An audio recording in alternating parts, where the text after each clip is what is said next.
안녕하세요. 토픽스쿨 안쌤입니다. 네, 여러분들과 중급 1 구술 연습 문제를 한번 풀어보도록 하겠습니다. 네, 첫 번째 시간은 1과부터 8과까지 하도록 하겠고요.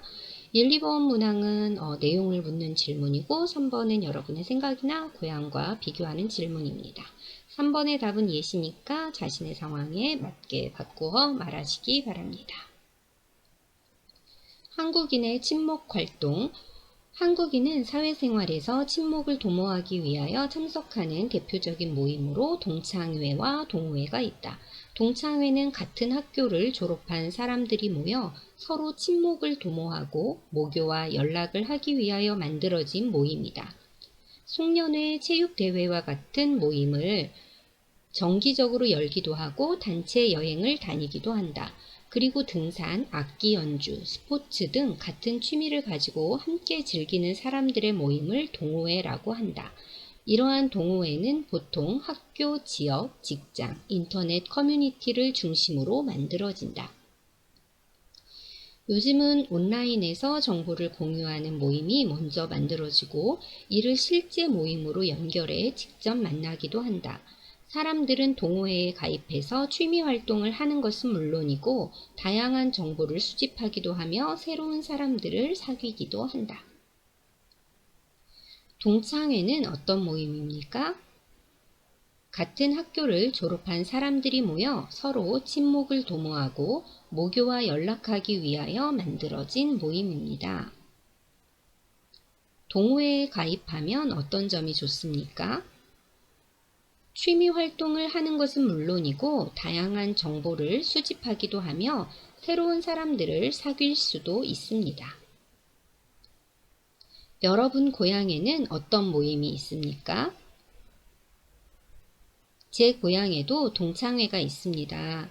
같은 모교 출신들이 정기적으로 모여 친목을 도모합니다. 성격과 직업. 자신의 성격을 잘 알면 직업을 선택할 때 도움이 된다. 워크넷에서는 다양한 성격 검사를 통해 자신에게 맞는 직업을 찾아볼 수 있다. 이에 따르면 사람의 성격은 현실형, 탐구형, 예술형, 사회형, 진취형, 관습형의 6가지 유형으로 나눌 수 있다. 현실형은 분명하고 질서 있는 것을 좋아한다. 이 유형의 사람은 현실적이고 신중하며 솔직하지만 고집이 센 편이다. 기술자, 농부, 군인, 경찰, 운동선수 등의 직업과 어울린다. 탐구형은 관찰과 지적인 활동을 좋아한다. 이 유형의 사람은 분석적이고 독립적이지만 내성적인 편이다. 학자, 분석가 등의 직업과 어울린다.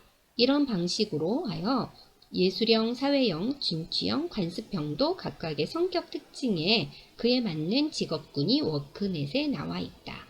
자신의 성격에 맞는 직업이 무엇인지를 알아보고자 한다면 워크넷을 참고하는 것도 의미가 있을 듯하다. 사람의 성격을 나누는 6가지 유형은 무엇입니까?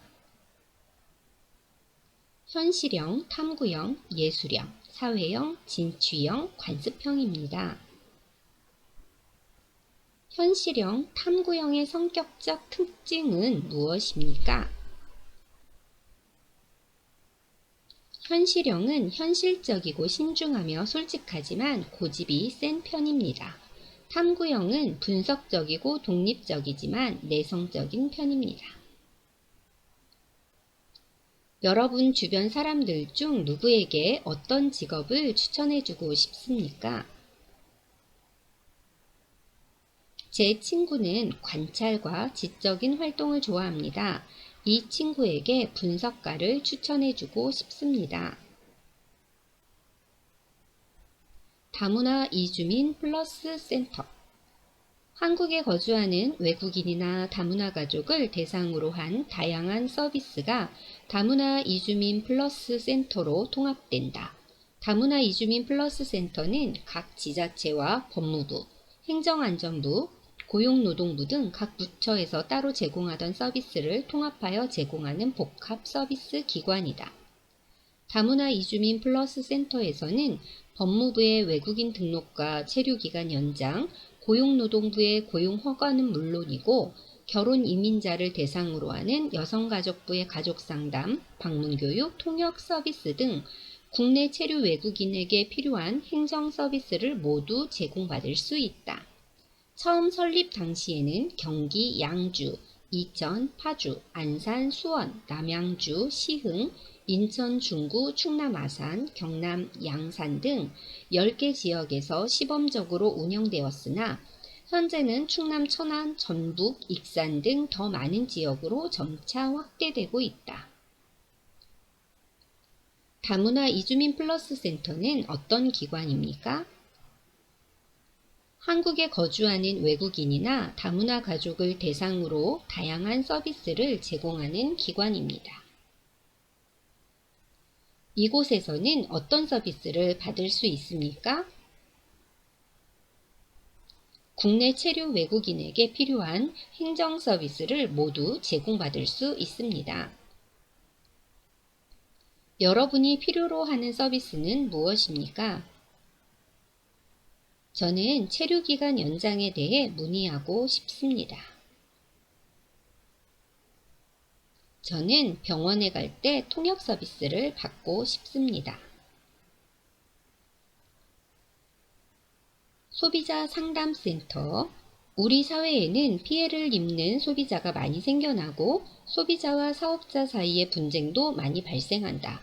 소비자 상담센터는 소비자의 고충을 들어주고 피해를 구제받을 수 있도록 도와주는 일을 한다.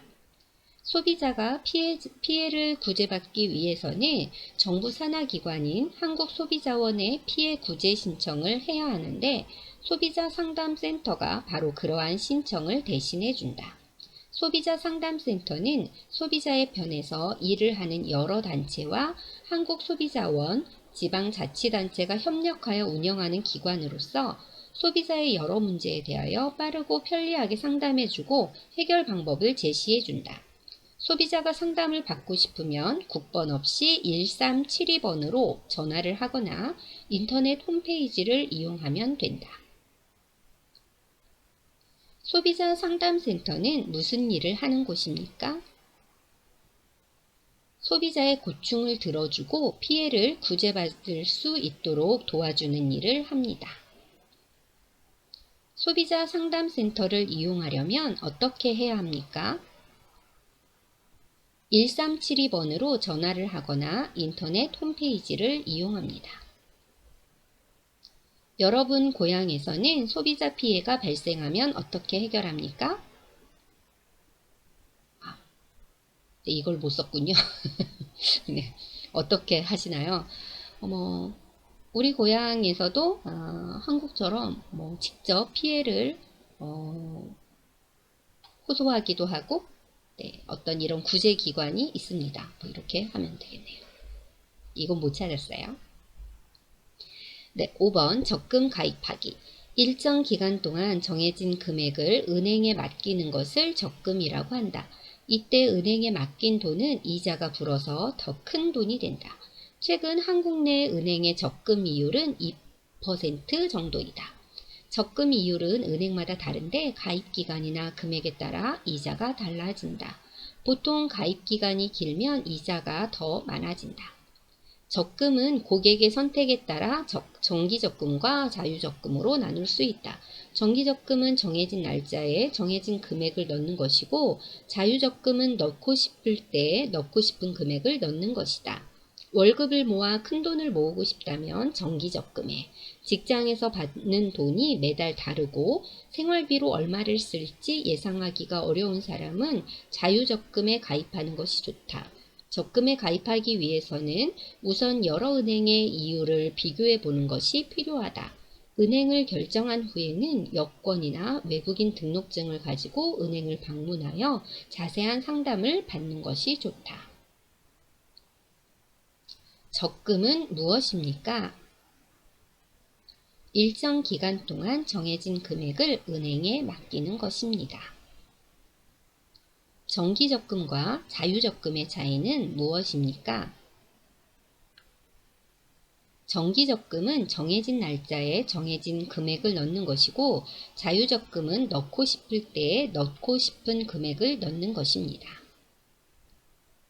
여러분은 경제적인 여유가 있으면 어떤 적금에 가입하고 싶습니까?